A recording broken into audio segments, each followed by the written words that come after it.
السلام علیکم ورحمۃ اللہ۔ یہ خوبصورت اور معنی خیز نصیحتیں ہر انسان کے لیے فائدہ مند ہو سکتی ہیں۔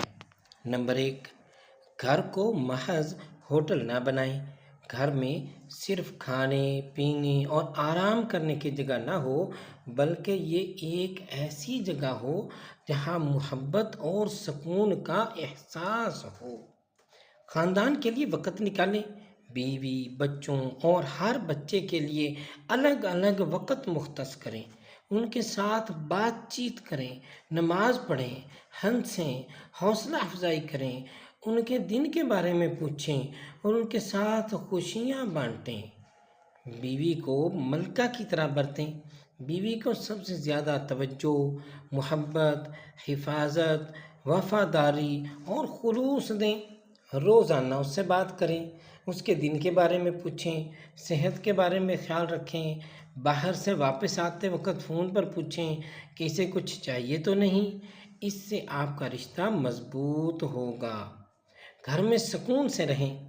گھر میں داخل ہوتے وقت اپنی بیرونی مشکلات اور مسائل کو باہر چھوڑ دیں۔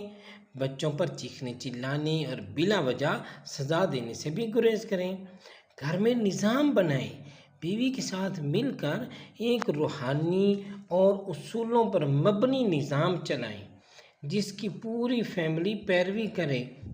پدری ذمہ داریاں یعنی باپ کے ذمہ دار ہونے کی بڑی ضرورت ہوتی ہے۔ باپ کی ذمہ داریاں بڑی ہوتی ہیں اور آپ گھر کے لیے تحفظ کا ذریعہ ہوتے ہیں۔ دباؤ میں بات مت کریں۔ جب آپ دباؤ میں ہوں تو فیملی کے ساتھ بات مت کریں۔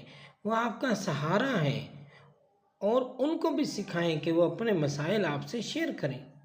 بیوی کا موازنہ نہ کریں۔ اپنی بیوی کا موازنہ کسی اور سے نہ کریں۔ اگر کوئی چیز پسند نہیں آتی تو محبت اور نرمی سے بات کریں، مذاق یا تمسخر سے نہیں۔ اس سے آپ دونوں کی زندگی خوشحال ہوگی۔ یہ وہ نکات ہیں جو آپ کو اور آپ کے خاندان کو ایک مضبوط اور خوشحال زندگی گزارنے میں مدد کریں گے۔ آزما کر دیکھ لیں۔